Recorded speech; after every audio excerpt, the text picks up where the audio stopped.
Now, there's so many lessons learned in being a first-time CEO, especially a young CEO.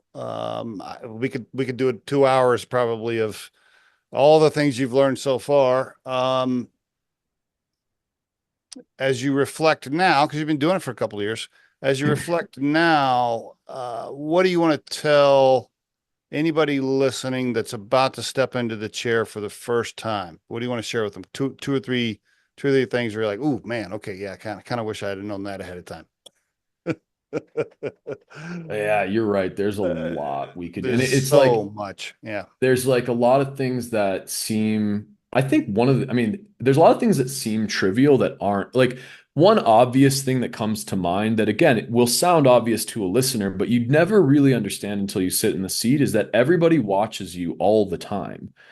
Yes. Like, and that is the pressure. That's where all these sayings come from. Heavy is the head that wears the crown. It's lonely at the top. Like, I think so. Two things that stand out. One is that you have to always remember that you're the only person, with the exception of the board, that has access to the entire data set.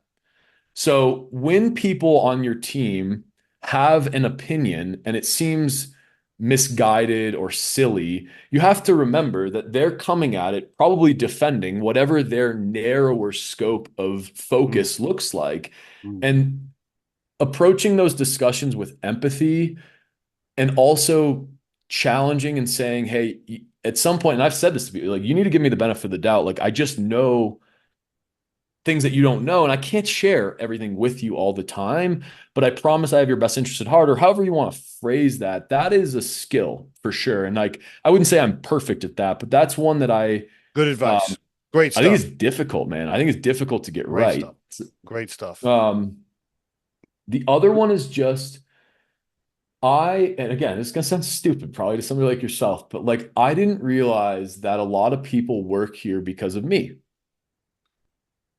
Like, and we're small, right? We're only 40 employees, but I don't know. I thought like maybe the industry or the job role, and like some of that plays into it. But at the end of the day, the CEO really sets the culture of us, Big and time. even a mid-sized organization, even a bigger organization. And so Yep. that means how you behave, how you show up in meetings, the energy, Yes. your framing, your positioning, all of that stuff is scrutinized. And so you have to um, prepare and like take that seriously and think through those things. And it's stressful for sure, but I also view it as a privilege, right? I think that's incredible. Like that people would put their faith in my hands. Like I'm still an idiot on the weekend. Like I don't know. I'm still a normal person, but Monday through Friday, I'm not Uh, messing around. Like we are here because I know that if we don't perform well, those people's jobs or payrolls at risk or whatever else. So I take that very, very seriously. And